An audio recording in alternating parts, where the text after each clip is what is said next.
Now for a look at the 5-day forecast, we go outside to Kristen Sampiris. We'll be seeing some mild temperatures throughout this week around the average seasonal mark. The sun will be making an appearance, but don't put away those shovels yet. We will be seeing some snowfall next week. It's -7 degrees in Toronto, and let's take a look at your 5-day weather forecast. Starting off the weekend, you may see some flurries with a high of -5 and a low of -9 on Saturday.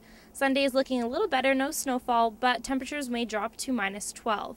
The sun will be peeking through on Monday. Don't let it fool you. Temperatures will be sitting around -11 and may drop to -17.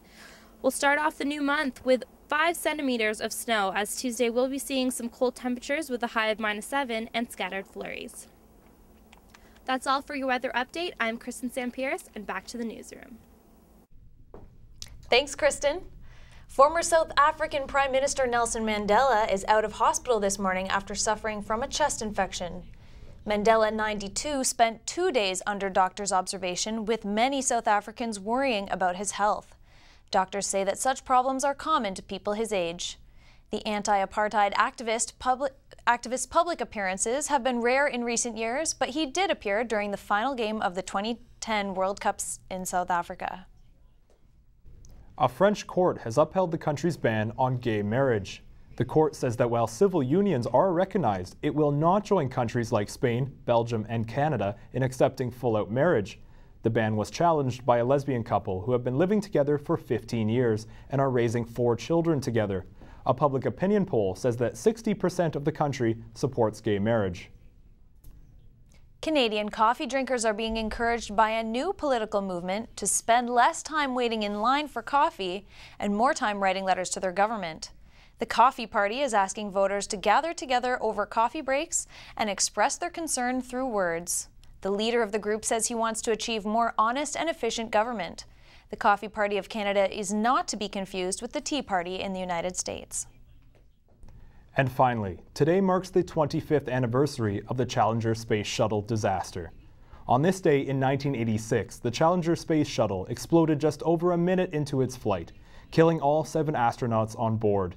The disaster was the worst in NASA's history and put the American space program on hold for the next 2 years. And now, your sports news. Here's Uace Motala.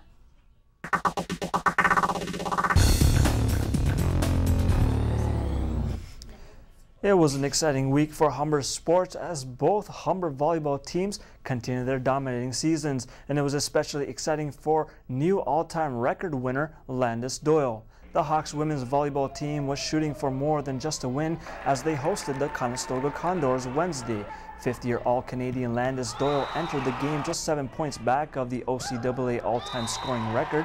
Doyle had 13 points on the night, including this big kill in the first set, giving her a total of 1,036 career points, good enough for the all-time record.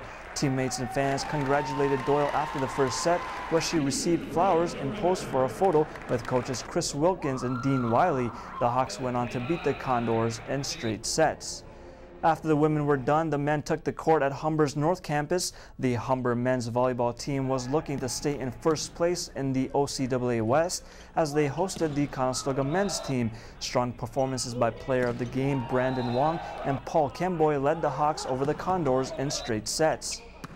In hockey news, the 58th annual NHL All-Star Weekend will kick off tonight as nearly 50 players prepare for the newly implemented All-Star Fantasy Draft. Eric Stahl of the Carolina Hurricanes and Nicholas Lindstrom of the Detroit Red Wings are captains and will be drafting teammates in Raleigh, North Carolina. The new NHL All-Star Fantasy Draft format was the brainchild of former NHLer and current member of the league's hockey operations, Brendan Shanahan, who says there's an entertainment value for both players and fans. The All-Star Game is on Sunday. The 2011 PGA season is underway and Tiger Woods is looking for his first win in over a year. Tiger shot a bogey-free round of 69 and sits 5 shots off the pace set by Sung Hoon Kang, who has a clubhouse lead at 8 under. And down under at the Australian Open, Brit Andy Murray has beaten Spain's David Ferrer and advanced to the Aussie Open final. Murray downed Ferrer 3-1 and will meet Novak Djokovic in the final. Djokovic upset Roger Federer on Thursday. The final is on Sunday. The Raptors are in action tonight as they host the Milwaukee Bucks at the Air Canada Centre. Raps have lost 9 in a row, and they look to get back on the winning track, facing a Milwaukee team that has the league's worst offense. Tip-off is at 7 p.m. And that's your sports news update. I'm Uwais Motella. Back to you in the studio. Thanks, Uwais. After the break, Bridget Trong will have all the latest in entertainment.